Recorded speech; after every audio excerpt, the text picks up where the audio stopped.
بيبدأ الفيلم مع بنت عندها 20 سنة اسمها كاتيا، عايشة في قرية صغيرة مع جدها إيفان، لأن أبوها مات وأمها اتجوزت واحد تاني، وإن جدها إيفان كان محارب قديم في الحرب العالمية التانية، وكان مستمتع بتقاعده في الهدوء وفي الحي اللي عايش فيه، وكانوا عايشين حياة بسيطة وسعيدة. وفي الحي ده فيه 3 شباب صايعين، وكانوا دايما بيعكسوا البنات من غير ما يهتموا بالمشاكل اللي ممكن تحصل لهم. وكانوا بيعملوا حفلة كل يوم أربع، وبيجيبوا بنات عشان يحضروا الحفلة معاهم.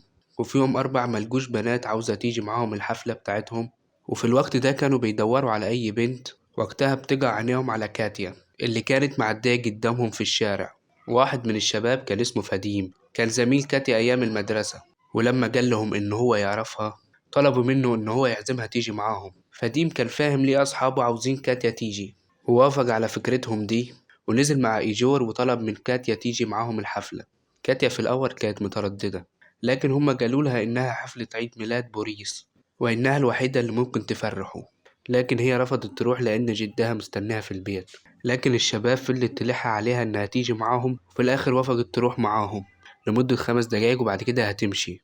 ولما وصلت الشقة شافت جزايز خمر على الترابيزة، وساعتها ما كانتش مطمنة ولا مرتاحة ليهم، لكن هي ما كانتش عاوزة تبان إن هي وقحة معاهم.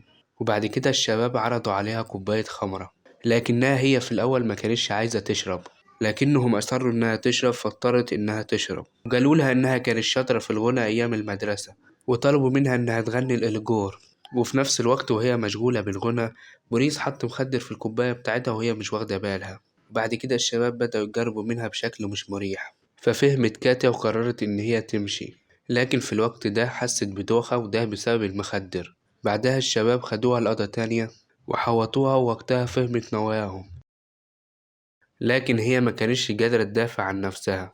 بعد كده بوريس زجها على السرير وقطع هدومها، والاتنين التانيين مسكوها واعتدوا عليها. بعد كام ساعة كاتا ما قدرش تقاوم، وقتها استسلمت. بعد كده الشباب في الآخر سابوها تمشي، وادوها شوية فلوس عشان تفضل ساكتة.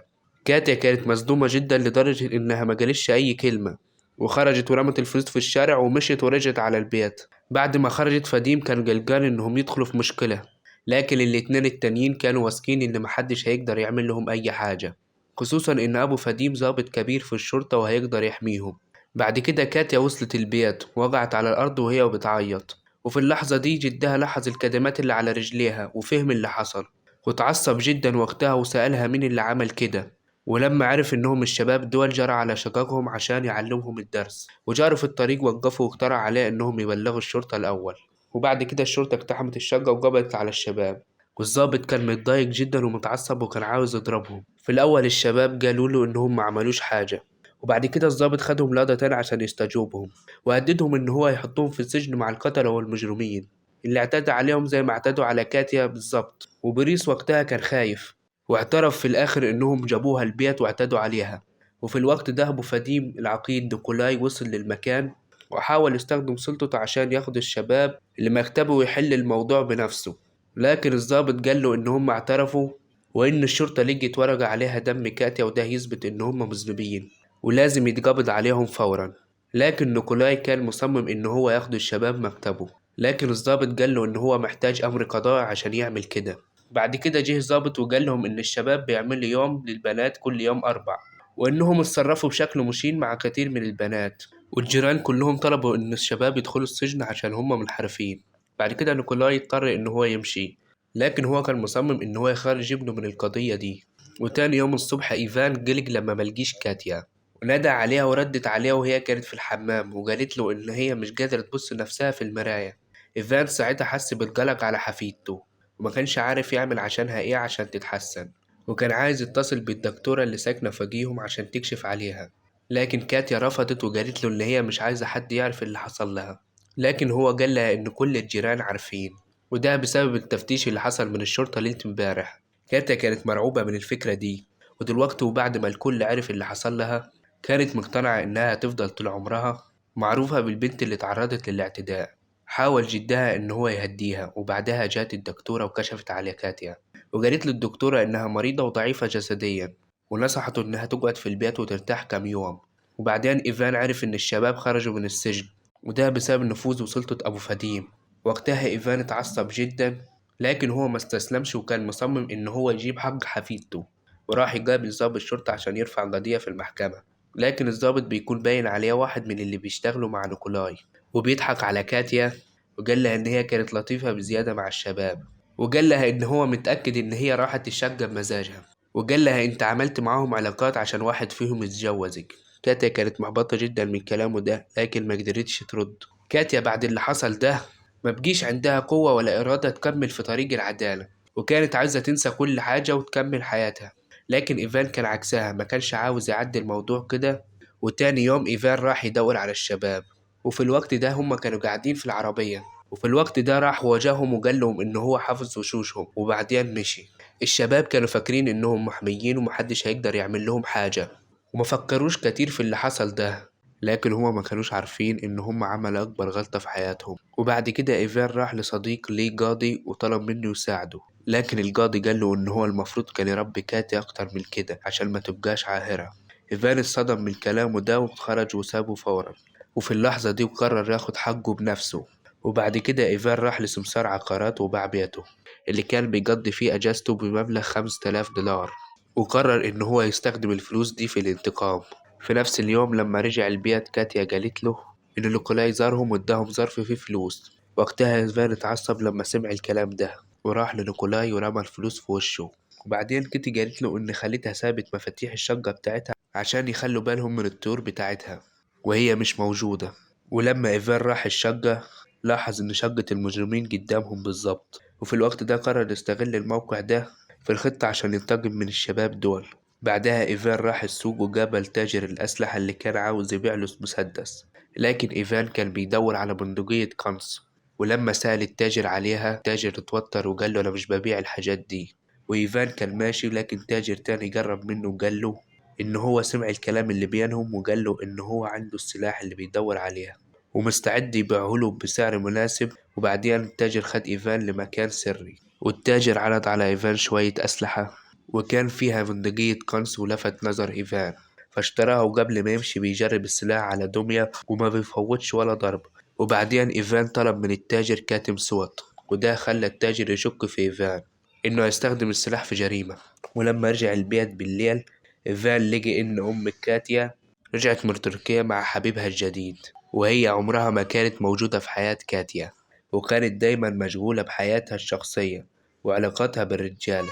في الأول جابت لهم شوية هدايا وظهرت إنها مبسوطة بإنها رجعت، وعرفت اللي حصل لبنتها وقالت لها إن هي لازم تنسى اللي حصل وتكمل في حياتها. وبعد شوية قالت لإيفان إن هي محتاجة شوية فلوس، وهنا إيفان فهم إن هي رجعت عشان الفلوس مش عشان كاتيا. ولما واجهها اعترفت وقالت له إن هي لو ما خدتش الفلوس منه هتطلبها من نيكولي. ولما سمع الكلام ده اتعصب عليها وطردها من البيت. وتاني يوم إيفان راح يقعد مع أصحابه ويلعبوا شطرنج، وهو قاعد لاحظ الشباب وهم داخلين شقتهم، واستغل الفرصة وطلع شقة خالة كاتيا اللي كان فيها منظر ممتاز لشقة الشباب، واستخدم البندقية اللي اشتراها وضرب موريس في حتة حساسة وخلاه يفقد رجولته.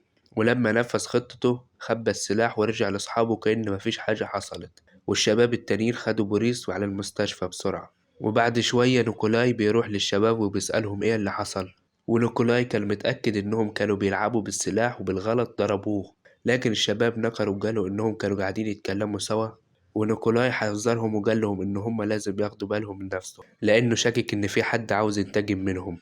وفي الوقت ده الضابط بيشك إن إيفان هو اللي ورا اللي حصل ده، وده لأنه عنده كل الأسباب اللي يخليه يعمل كده. وكان متأكد إن نيكولاي هيروح لإيفان في أي وقت بعد كام يوم. رجع تاني لشقة خالة كاتيا، لكن المرة دي كان مستهدف إليجور. وقتها إليجور كان قاعد في العربية وبيسمع موسيقى ومش مهتم باللي بيحصل حواليه. وقتها إيفان ضرب خزان الوقود بتاع العربية وانفجرت على طول، والإيجور خرج من العربية.